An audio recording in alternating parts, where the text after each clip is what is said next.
Welcome to Boomer's channel. A long-awaited confession has finally been spoken and the music world collectively holds its breath. For years, one question has followed Bruno Mars every time he steps onto the stage. Who is Michael Jackson to him, really? An inspiration? A towering shadow? Or the reason why every move, every sharp footstep, and every surge of energy he delivers makes people whisper, is he the next MJ? In this video, Bruno Mars finally speaks up, not to deny, not to compare himself, but to open a story the public has only ever guessed at, copying every move with pure devotion, until one day he stood on the world stage with an identity of his own. Inspiration and Bruno Mars' journey to finding himself beneath the light of the greatest legend of all time. Because this is not just a story about an idol and a fan, it is about legacy.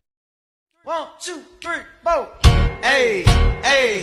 The moment Bruno Mars finally spoke, it did not come with fireworks or dramatic announcements. It came quietly, almost carefully, as if he understood that every word he chose would echo through decades of music history. For years, his name had been tied to one legend so tightly that separating the two felt almost impossible. Michael Jackson, the king of pop, the benchmark, the unreachable standard. And yet, there Bruno Mars stood, one of the most celebrated performers of his generation, ready to address a question that had followed him since the very beginning. From the first time Bruno Mars slid across a stage with sharp precision, snapped his fingers with rhythmical confidence, and commanded a crowd with an electric smile, the comparisons began. Audiences didn't just watch him perform, they felt something familiar, a spark, an energy that seemed to travel back in time. Critics hesitated, fans argued, and headlines exploded with phrases like the new Michael Jackson or MJ's successor.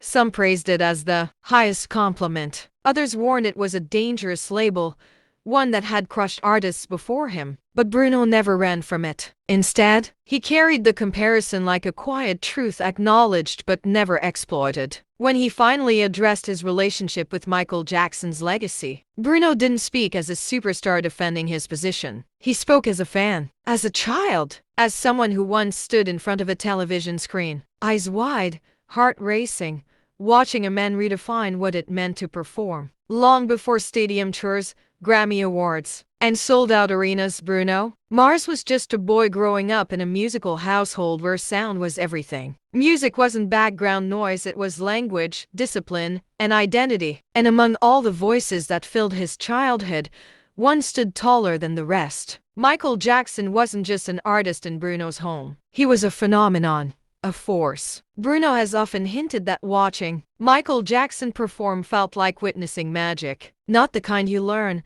but the kind you're born with. Every spin, every pause, every explosive movement carried intention. Nothing was accidental. And that was what fascinated him most, not just the moves, but the control. The way Michael Jackson could hold thousands of people in silence, with a single glove-covered hand in the air. As a child, Bruno didn't analyze it the way critics would years later. He absorbed it instinctively. He mimicked the steps, practiced in front of mirrors, replayed performances over and over until the movements felt natural in his own body. But even then, there was a line he never crossed, one he seemed to understand long before fame ever arrived. Michael Jackson was not someone to replace. That belief became central to Bruno Mars' identity as an artist. When people called him the new MJ, Bruno felt both honored and uneasy. Honored, because admiration from fans meant they recognized excellence. Uneasy, because he knew something the world sometimes forgot. Legends are not templates. They are singular moments in time. In speaking about Michael Jackson, Bruno made one thing painfully clear: there is no such thing as a replacement. Influence, yes. Inspiration, absolutely. But replacement? Never. And yet, influence leaves fingerprints. You can see it in the way Bruno Mars moves across the stage, not as someone trying to copy, but as someone who understands the language of performance. The sharp stops, the smooth transitions, the way energy builds, explodes, then pulls back just enough to keep the audience begging for more. These aren't coincidences. They are lessons learned from studying the greatest. But here's where Bruno's story becomes truly compelling. Because despite the influence, Despite the comparisons, despite the expectations, Bruno Mars made a deliberate choice early in his career. He would not become trapped inside someone else's shadow. He would take what inspired him and then walk away to build something new. That choice was not easy. The music industry loves familiar stories. It loves easy labels. Calling Bruno Mars the next Michael Jackson was convenient. It gave audiences a reference point. It simplified his brilliance into something already understood. But Bruno resisted that simplicity. Album by album, he carved out a sound that blended funk, soul, pop, R&B, and retro influences without belonging entirely to any of them. His voice, unmistakably his own. His songwriting, deeply personal. His collaborations, bold and genre-defying. Where Michael Jackson pushed boundaries in spectacle and global dominance, Bruno Mars focused on musical craftsmanship, band chemistry, and timeless grooves that felt both nostalgic and fresh. Still, the comparisons never stopped. Every moonwalk-like glide, every fedora, every high-energy breakdown brought the whispers back. And yet, Bruno remained consistent in his response. Respect without imitation, admiration without erasure, gratitude without ambition to replace. When Bruno said that no one could ever replace Michael Jackson, it wasn't humility for the cameras. It was conviction. He understood something fundamental about artistry. Greatness does not repeat itself, it evolves. And perhaps that is why audiences feel Michael Jackson's presence when watching Bruno Mars without ever confusing the two. One does not cancel the other out. Instead, they exist in conversation, past and present, influence and evolution. Bruno Mars is not the new MJ. He's proof that Michael Jackson's legacy didn't end it inspired. And as Bruno continues to command stages around the world, one truth becomes increasingly clear. Honoring a legend does not mean becoming them. Sometimes it means carrying their spirit forward in a completely new form. As the conversation deepened, Bruno Mars revealed something even more personal, something rarely discussed when people talk about influence and legacy. He spoke about pressure, not the loud kind that comes from headlines, but the silent weight that sits on an artist's shoulders when expectations are already written before the performance even begins. Every time he stepped onto a stage, there was an invisible comparison waiting for him, not spoken out loud, but felt in the air. He admitted that there were moments early in his career when he questioned himself, not his talent, but his direction. Would people ever allow him to simply be Bruno Mars? Or would they always be searching for Michael Jackson in every movement, every note, every pause between songs? That internal struggle shaped him more than most people realized. Instead of rejecting the comparison outright, he studied it carefully, thoughtfully, so he could understand what made Michael Jackson untouchable in the first place. And the answer,